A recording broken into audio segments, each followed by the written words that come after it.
Sir, you need to leave immediately. This is a private members-only club. The security guard's hand moved toward his radio as Ethan Hayes stood calmly in the marble lobby. Tuesday afternoon, 2:47 p.m. The Meridian Club's crystal chandeliers cast elegant shadows across Italian marble floors. Ethan adjusted his navy-tailored suit and approached the mahogany reception desk. His confident stride echoed in the hushed atmosphere. Sarah Chen, head receptionist, watched him approach. 8 years of experience told her this man didn't belong. Her shoulders tensed. A practiced smile spread across her face. "Excuse me, are you lost?" "The service entrance is around back." Ethan stopped. His dark eyes met hers. "I have a reservation. These black stories remind us that real-life stories can be more shocking than any fiction we could imagine. Have you ever been judged before you even opened your mouth?" Sarah's fingers drummed against the mahogany surface. Behind her, the grandfather clock chimed 3 times. "Mr. Yamamoto arrives in 18 minutes, she muttered, checking her computer screen. Ethan placed his hands on the counter. "Private room 7 under Hayes." Hayes. Sarah's eyebrows rose. She clicked through reservation screens. "This says E. Hayes. That's obviously a mistake." "No mistake, Ethan Hayes. I booked it yesterday." Sarah's laugh was sharp. "Sir, we don't have walk-in availability. Our members book weeks in advance." From the corner of his eye, Ethan noticed a woman in pearls at the adjacent seating area. Her phone was raised, recording. The red dot indicated she was live streaming. Her perfectly manicured fingers typed rapidly. "Are you a member?" Sarah's voice carried across the lobby. "I have a reservation," Ethan repeated. His tone remained level. "I need to see your membership card." Ethan reached into his jacket. Sarah's hand moved toward the panic button beneath her desk. The platinum face of his Patek Philippe watch caught the light. Worth $180,000, few people would recognize its significance.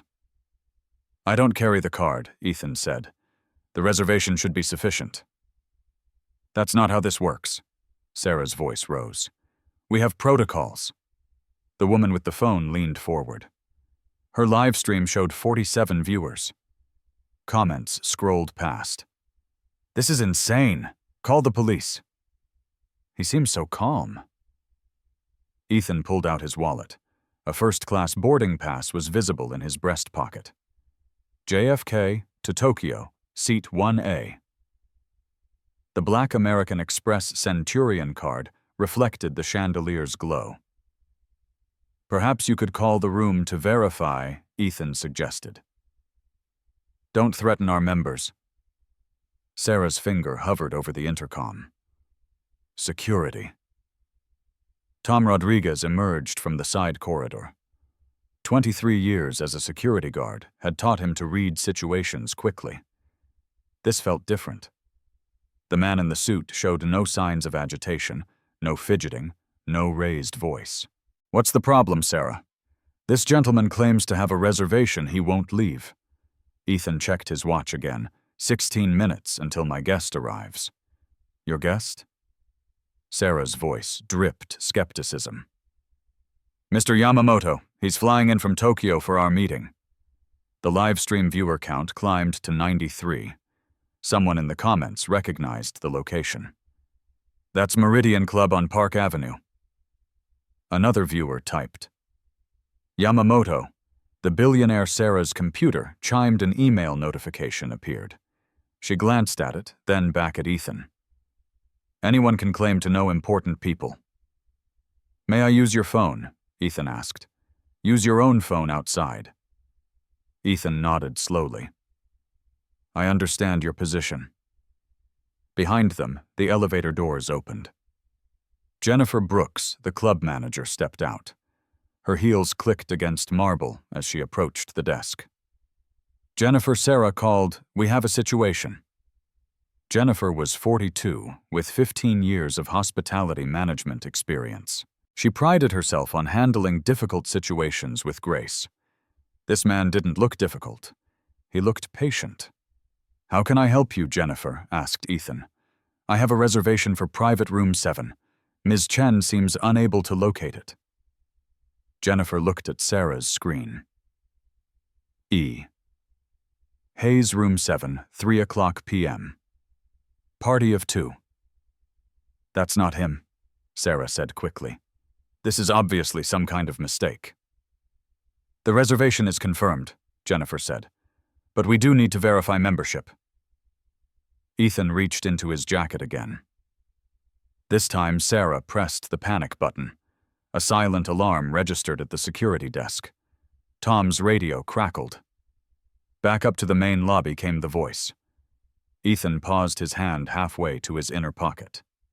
"Is there a problem? Standard security protocol," Jennifer said. "We need to see identification." The live stream now showed 127 viewers. Comments flooded in.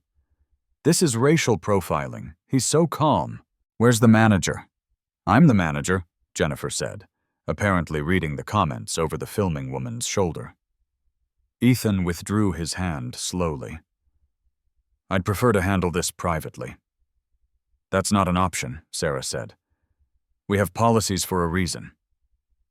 The elevator chimed again. 2 more security guards emerged. The situation was escalating beyond reason. 14 minutes, Ethan said quietly. "Until what Jennifer demanded. Until my guest arrives and finds his business partner being harassed in your lobby."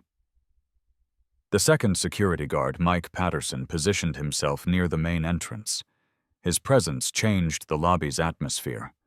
Whispered conversations stopped. 3 club members at the bar turned to watch. Jennifer crossed her arms. "Sir, I'm going to need you to step outside while we sort this out." "Sort what out?" Ethan asked. "I have a confirmed reservation." The live stream viewer count jumped to 241. The woman filming had gained followers as word spread across social media. Her bio read, "Amanda Hutchinson, lifestyle blogger, 45K followers." "This is unbelievable," Amanda whispered to her phone. "I'm watching discrimination in real time at Manhattan's most exclusive club." Sarah's phone buzzed a text message from an unknown number. "Watching your stream, this is disgusting." She hadn't realized her personal information was visible to viewers. 12 minutes, Ethan said, checking his watch. "Stop with the countdown," Jennifer snapped. "You're making people nervous." "I'm making people nervous." Ethan's voice remained calm. 3 security guards for 1 reservation dispute. From the kitchen, staff members peered through the service window. The head chef, Roberto Santos, had worked at the Meridian Club for 8 years. He'd never seen anything like this. "Should I call the police?" Sarah asked Jennifer. "Let's not escalate unnecessarily," Jennifer replied, but her hand moved toward her phone. Ethan pulled out his own phone. "I'll call my guest. He can verify the meeting." "Don't make any calls," Tom said. "We need to resolve this first." "Resolve what exactly?" Ethan asked. "I have a reservation. I'm here for a business meeting. What crime have I committed?" The live stream comments became increasingly polarized. Some viewers defended the club's security measures. Others called it blatant racism. The viewer count reached 400. Amanda adjusted her position for a better angle. "This gentleman has been nothing but polite," she said to her phone. "Yet he's being treated like a criminal." A new voice joined the conversation. "What's going on here?" Everyone turned toward the elevator. An elderly man in an expensive suit stepped into the lobby. Club member for 37 years, Harold Whitman commanded respect. "Harold," Jennifer said, "we're handling a situation." Harold looked at Ethan, then at the 3 security guards. "Quite a situation. What's the problem?" "This man claims to have a reservation," Sarah explained, "but he won't provide proper identification. Have you asked to see his ID?" "We've asked for his membership card." "That's not the same thing," Harold said. He turned to Ethan. May I see your identification? Ethan reached into his jacket. This time no one pressed panic buttons. He withdrew his driver's license and handed it to Harold. Ethan Hayes. Harold read aloud. Address on Central Park West. That's a very expensive address, Harold observed. He handed the license back. Mr. Hayes, are you a member of this club? I have a reservation, Ethan said. That should be sufficient. Harold looked at Jennifer. Is there a reservation? Yes, but then what's the problem? The live stream viewer count had reached 600. Amanda's followers were sharing the stream across platforms. Meridian Club began trending on social media. 10 minutes, Ethan said. His phone buzzed. A text message appeared on the screen. Running slightly early, arriving in 8 minutes. Kei Yamamoto. Jennifer saw the message. Who's Kei Yamamoto? My business partner, Ethan replied. Sarah's computer chimed again. Another email notification. This one marked urgent. She glanced at it and froze. Everything all right? Sarah Jennifer asked. Sarah's face had gone pale. She stared at her screen, then at Ethan, then back at her screen. I need to check something, she stammered. The kitchen staff had abandoned their posts. Roberto, the head chef, whispered to his sous chef. This feels wrong. That man doesn't look like trouble. Mike Patterson shifted uncomfortably. 20 years of security work had taught him to trust his instincts. This situation felt manufactured. The man in the suit posed no threat. Perhaps we should call Mr. Yamamoto, Harold suggested. Verify the meeting. That's not necessary, Ethan said. He'll be here shortly. 8 minutes, he added, checking his watch again. The live stream had reached 800 viewers. Comments scrolled too fast to read. Amanda's followers were calling news stations. The story was spreading beyond social media. Jennifer's phone rang. The caller ID showed corporate office. I need to take this, she said, stepping away from the group. Jennifer Brooks, she answered. Mrs. Brooks, we're receiving calls about an incident at your location. Is everything under control? Jennifer looked at the crowd gathered in the lobby. 3 security guards, multiple witnesses, and a growing online audience. We're handling it. Make sure you are. The last thing we need is negative publicity. Jennifer hung up and returned to the group. Mr. Hayes, I'm going to need you to come with me to the office, so we can sort this out privately. I'm comfortable here, Ethan said. My guest expects to find me in the lobby. 6 minutes, he added. Amanda's live stream count had reached 1,000 viewers. Her phone was overheating from the constant activity. News outlets were reaching out for interviews. This is spiraling out of control, Sarah whispered to Jennifer. Then let's end it, Jennifer replied. Mr. Hayes, I'm asking you to leave. On what grounds? Trespassing. The word hung in the air. The lobby fell silent. Even the background music seemed to pause. Harold Whitman stepped forward. Jennifer, I've been a member here for 37 years. This man has a confirmed reservation. He's shown identification. He's been nothing but courteous. On what grounds are you asking him to leave? Jennifer's face flushed. Club policy. What policy? Security protocols. Ethan reached into his jacket pocket. Every security guard tensed. The live stream viewers held their breath. Before you call the police, Ethan said, let me show you something. He withdrew a simple business card and placed it on the marble counter. Sarah leaned forward to read it. The blood drained from her face. Jennifer picked up the card. Her hands began to shake. The card read, Ethan Hayes, Chief Executive Officer, Meridian Hospitality Group. The lobby fell silent. Even the grandfather clock seemed to pause between ticks. Sarah's mouth opened, but no words came. Her eyes darted from the business card to Ethan's face, then back to the card. Jennifer's hands trembled as she held the small white rectangle. This can't be real." "I assure you it is," Ethan said quietly. Amanda's live stream exploded. The viewer count jumped to 1,500 in seconds. Comments flooded the screen. "OMG plot twist. This is unreal. Is this real?" Harold Whitman picked up the card from Jennifer's shaking hands. He examined it carefully, running his thumb over the embossed lettering. "Meridian Hospitality Group.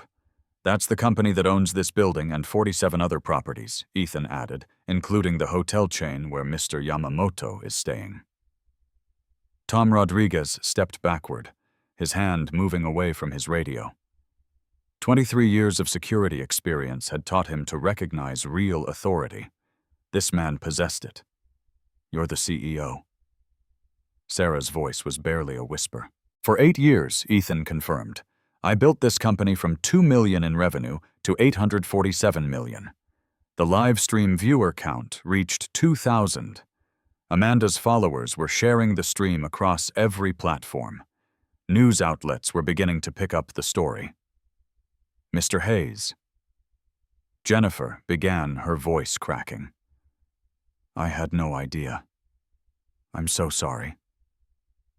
"The question is," Ethan said, "what happens next?" Sarah sank into her chair. 8 years of employment at the Meridian Club, countless interactions with members. Never had she imagined this scenario.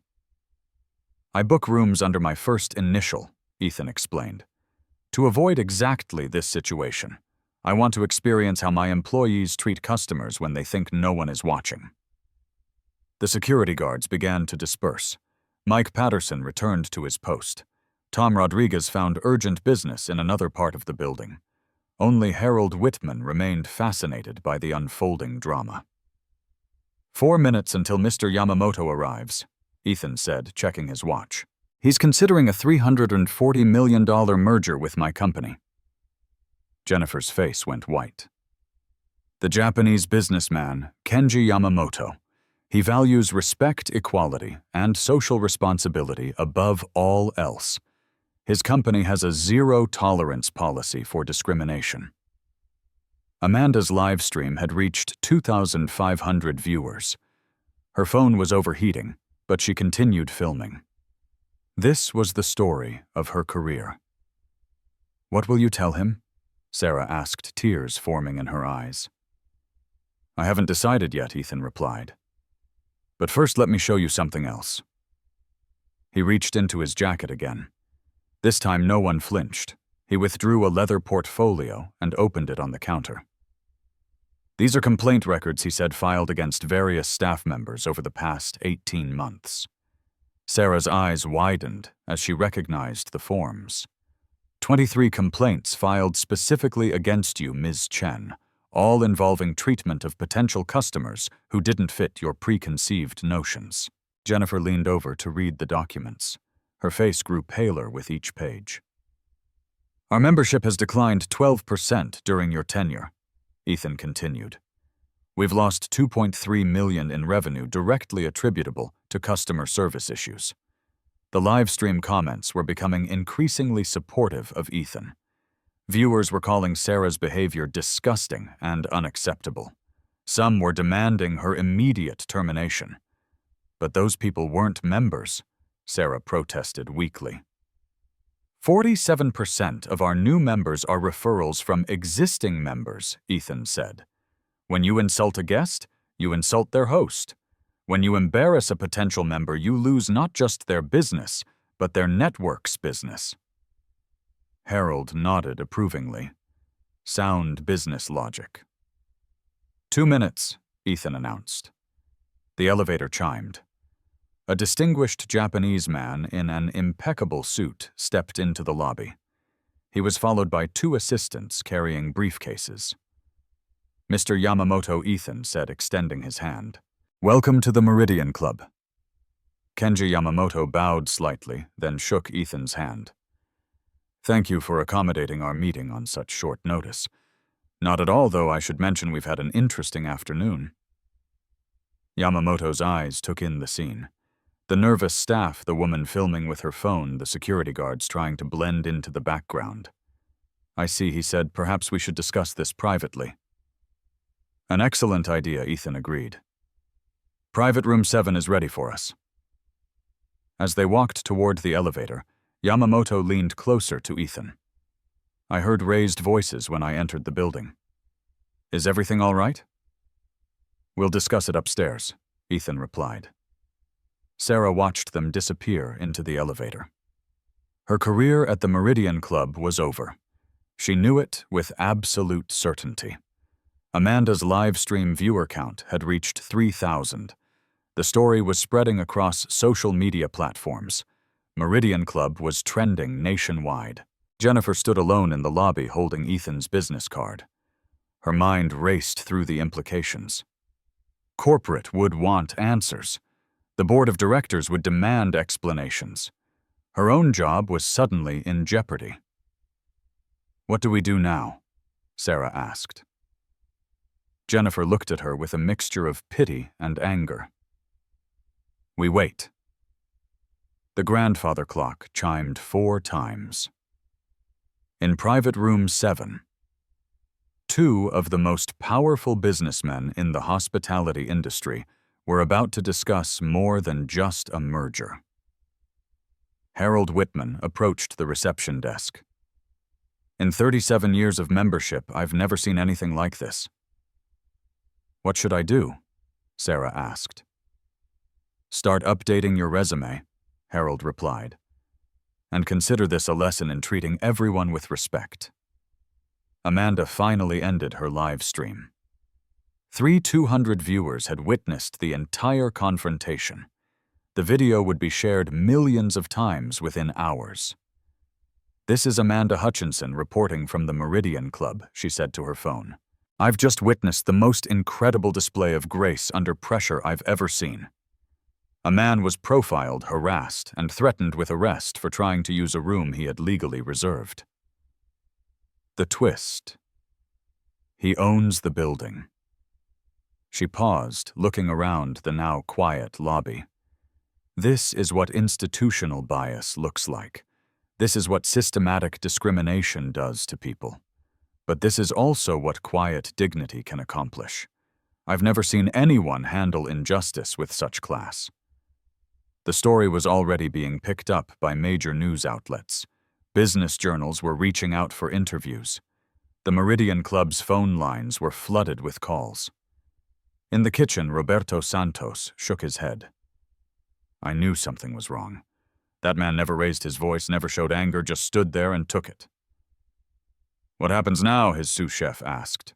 Change, Roberto replied. This kind of publicity forces change.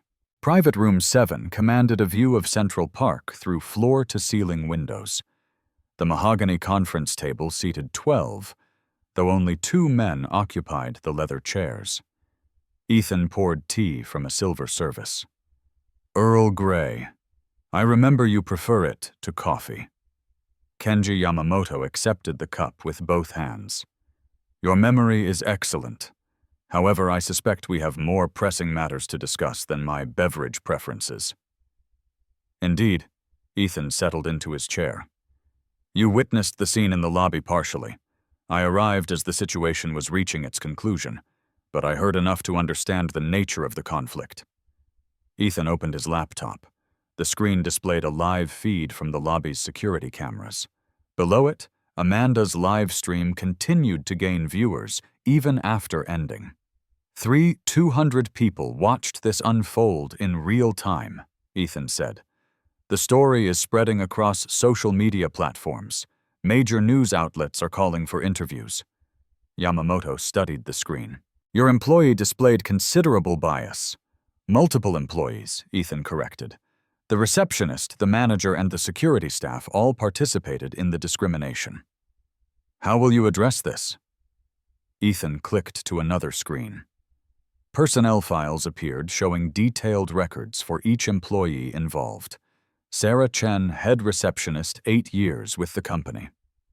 23 discrimination complaints filed against her in the past 18 months. Membership decline of 12% during her tenure. Revenue loss of $2.3 million directly attributable to her behavior. Yamamoto's eyebrows rose. Significant financial impact. Jennifer Brooks, General Manager, 15 years in hospitality. No previous complaints, but she escalated the situation unnecessarily and threatened to have me arrested for trespassing. And the security personnel following orders. But they should have recognized the situation was inappropriate. Tom Rodriguez has 23 years of experience. He should have de-escalated instead of adding more guards. Ethan clicked to a financial spreadsheet. This incident will cost us significantly. Legal liability for discrimination could reach $5 to $15 million. Brand reputation damage is immeasurable. Our stock price has already dropped 3% since the live stream went viral.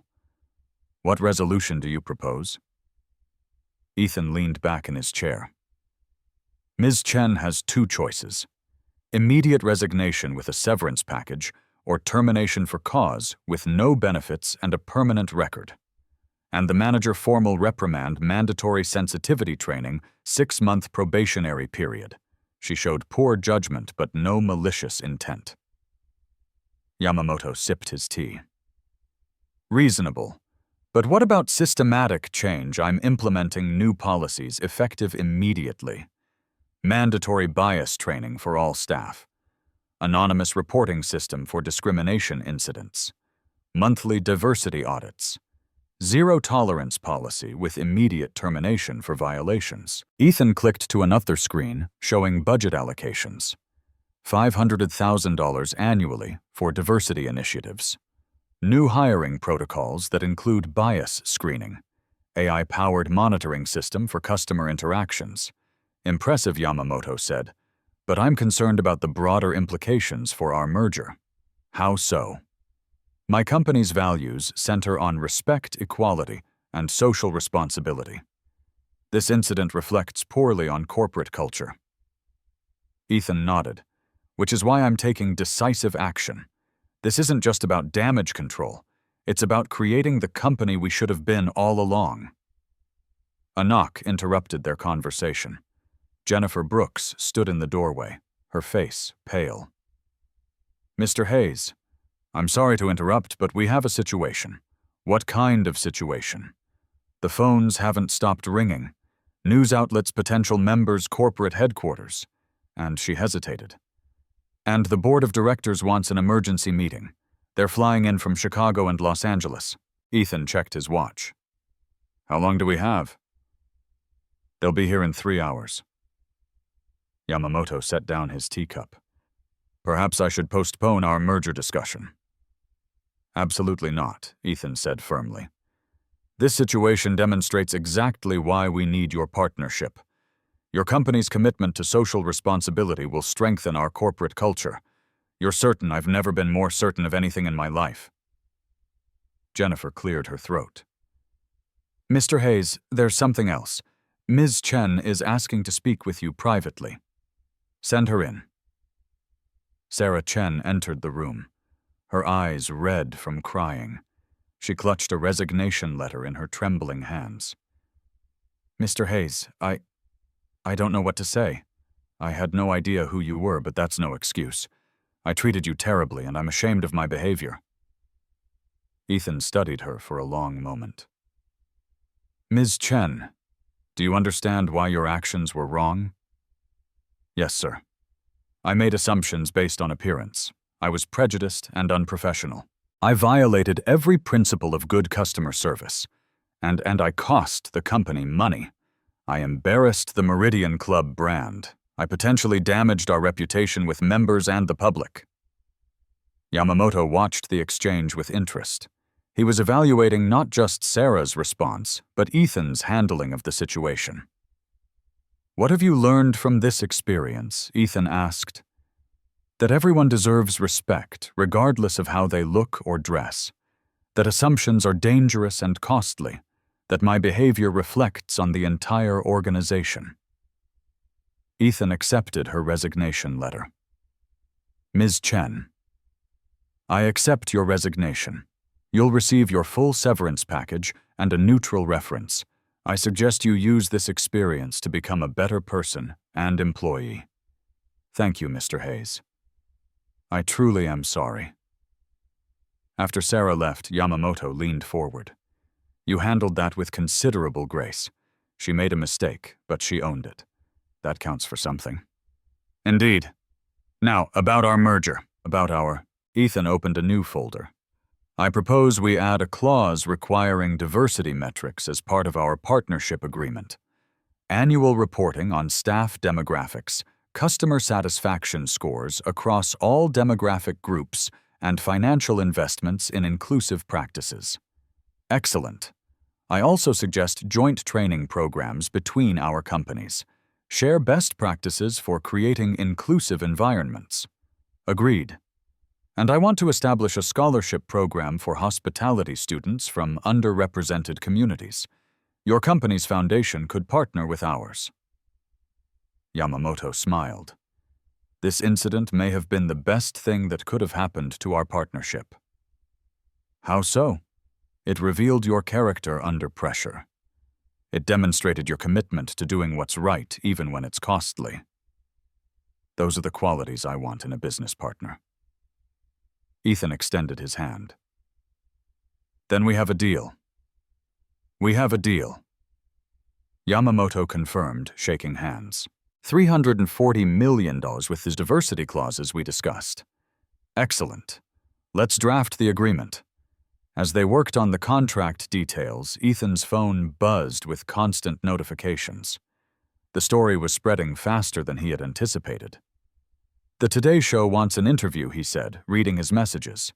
So do CNN, Fox Business, and the Wall Street Journal. Will you do them selected ones? This is an opportunity to discuss the broader issues of bias in business. If our story can help other companies examine their own practices, then something positive comes from this negative experience. Wise approach. They spent the next hour finalizing merger details. The partnership would create the largest diversity hospitality company in North America. Combined revenues would exceed $1 billion annually. As they concluded their meeting, Ethan's assistant knocked on the door.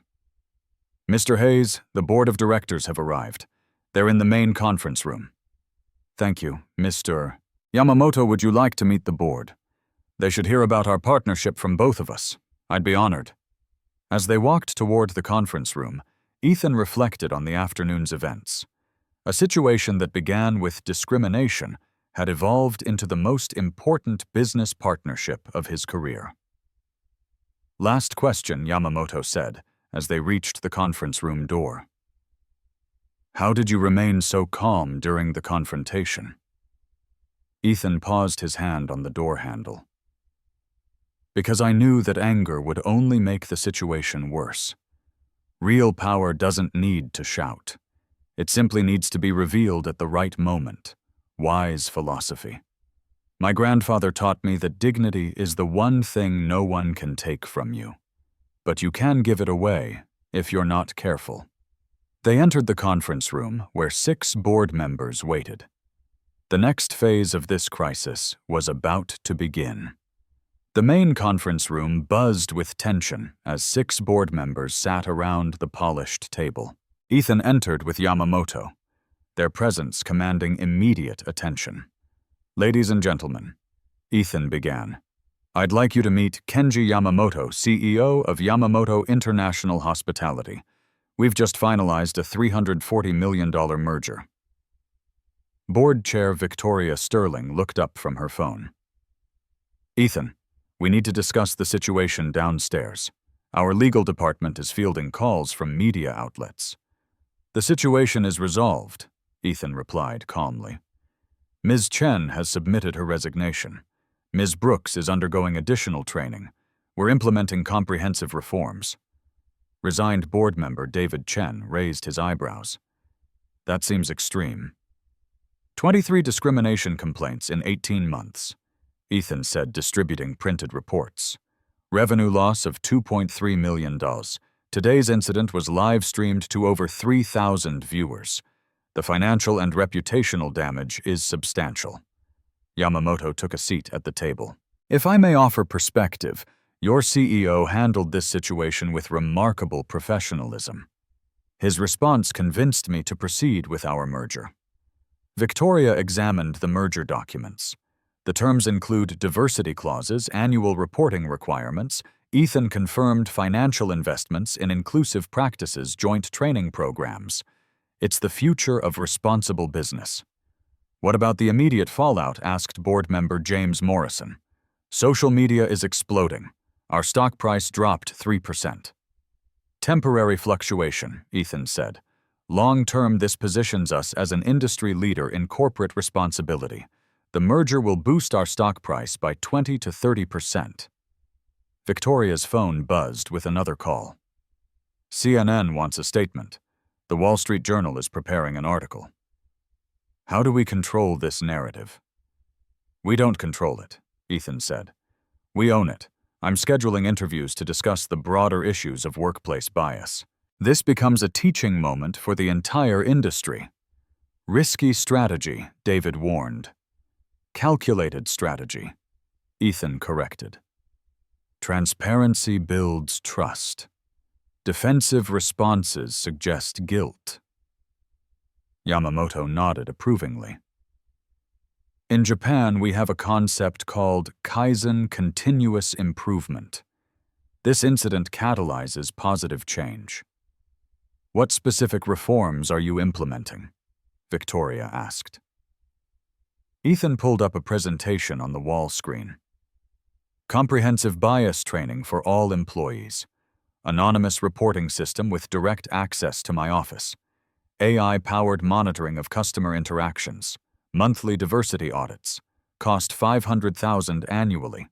But the return on investment is substantial. Diverse companies outperform homogeneous ones by 35%. Inclusive workplaces have 22% lower turnover. Board member Sarah Kim leaned forward. What about legal liability? Our attorneys are reviewing potential discrimination claims. We're prepared to settle if necessary. But our proactive response demonstrates good faith efforts to address the problem. Settlement costs potentially $5 to $15 million. However, the merger revenue more than compensates for any legal expenses. Victoria checked her watch. We need to release a public statement. The media won't wait for our convenience. Ethan handed her a prepared document. I've drafted a statement taking full responsibility and outlining our reform initiatives. No excuses, no deflection. You're not worried about personal liability. I'm more worried about our company's reputation. Leadership means accepting responsibility for everything that happens under your watch. Yamamoto smiled. This is precisely why I chose to partner with Ethan. Integrity under pressure is rare in business. The conference room door opened. Jennifer Brooks entered with an update. Mr. Hayes.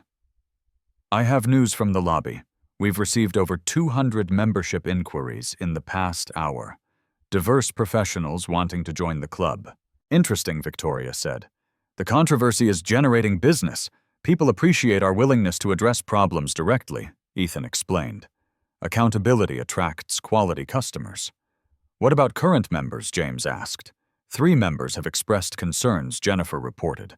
47 have called to express support for our reforms. 1 major member is planning to host a diversity event here next month. The numbers support our approach, Ethan said. Short-term controversy, long-term growth. Victoria stood up. I move to support Ethan's reform initiatives and public response strategy. All in favor. 6 hands rose around the table. Unanimous support, Victoria announced. Ethan, you have the board's full backing. Thank you. Now let's discuss implementation timeline. Training begins next week. New hiring protocols start immediately. The monitoring system will be operational within 30 days. What about other properties? Sarah Kim asked. Do these reforms apply company-wide? Absolutely. All 47 properties will implement identical policies. We're creating a standardized approach to inclusive hospitality. Yamamoto consulted his tablet. My company can provide training materials. We've developed comprehensive bias reduction programs. Excellent partnership synergy, Ethan said. We're not just merging companies, we're creating a new industry standard. Victoria's phone buzzed again. The Today Show wants to interview you tomorrow morning. Accepted. I'll also do the Wall Street Journal interview and CNN Business. Talking point simple. We made a mistake. We're fixing it. We're better because of it. This is how responsible companies handle problems. The meeting concluded with assignments for each board member. Victoria would handle investor relations. David would coordinate with legal. James would manage media strategy. As everyone filed out, Yamamoto remained behind with Ethan. Impressive performance, he said. You turned a crisis into an opportunity. A crisis revealed problems that already existed. We're just finally addressing them. True leadership, Yamamoto observed. I'm more confident than ever about our partnership. Ethan looked out the window at Central Park. This afternoon started badly, but sometimes the worst situations create the best outcomes. Indeed, your grandfather would be proud. I hope so.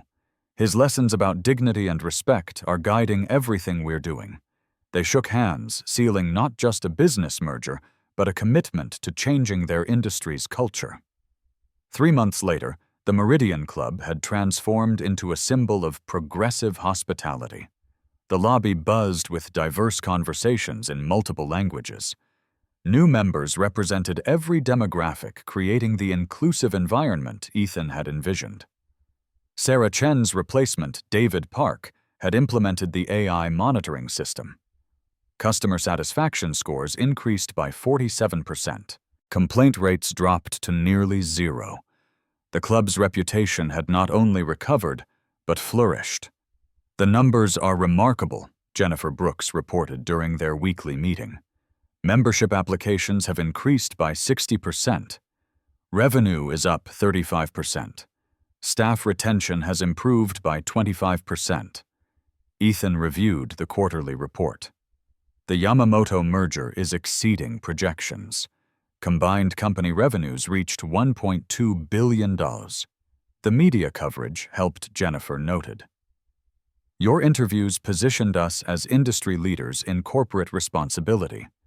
The Today Show interview had reached 12 million viewers. Ethan's calm explanation of the reforms resonated with audiences nationwide. Other hospitality companies began implementing similar policies. We received inquiries from 43 competitors wanting to license our training programs, Jennifer continued. The Diversity Consulting Division is generating $2 million in annual revenue. Ethan smiled. Sometimes the best business opportunities come from unexpected places. His phone displayed a text from Yamamoto. Tokyo property opening next month. Diversity metrics exceeded all projections. Thank you for the partnership.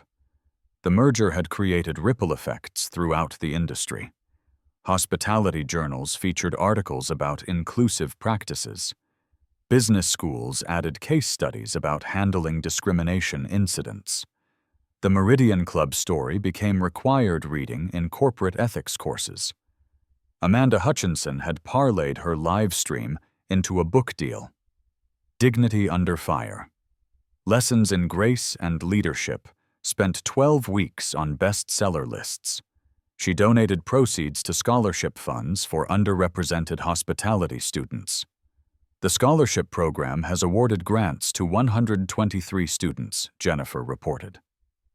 Applications came from all 50 states and 12 countries.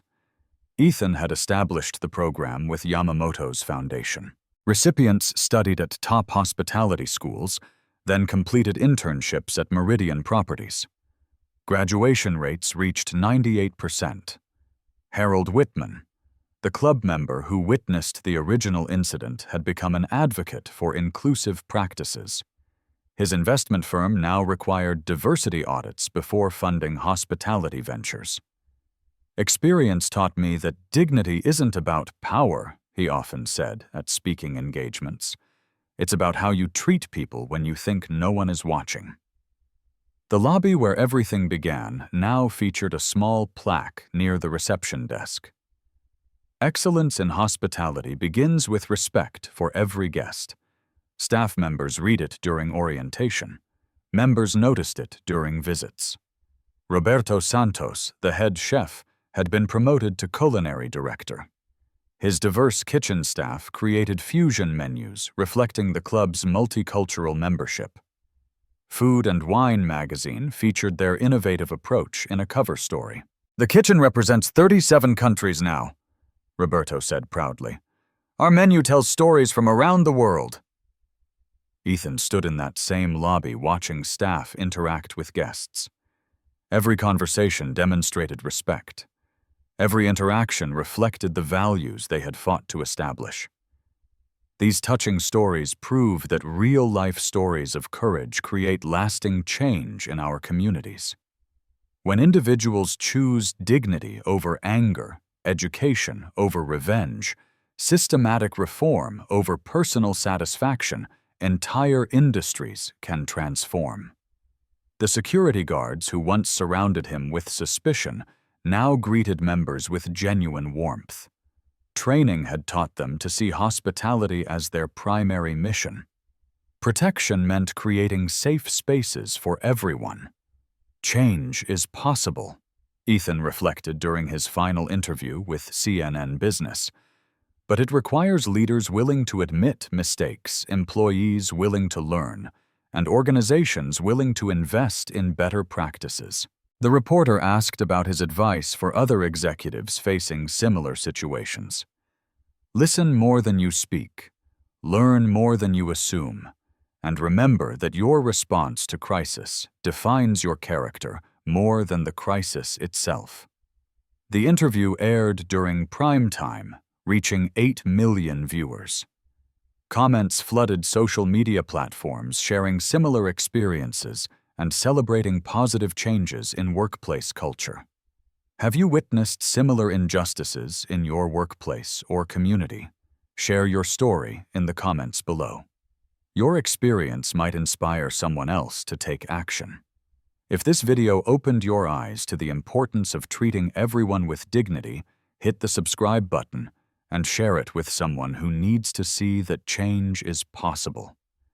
Together, we can create spaces where everyone belongs, where merit matters more than appearance, where respect is the foundation of every interaction. Sometimes the most powerful response to discrimination isn't anger or revenge. It's action that changes the system for everyone who comes after you.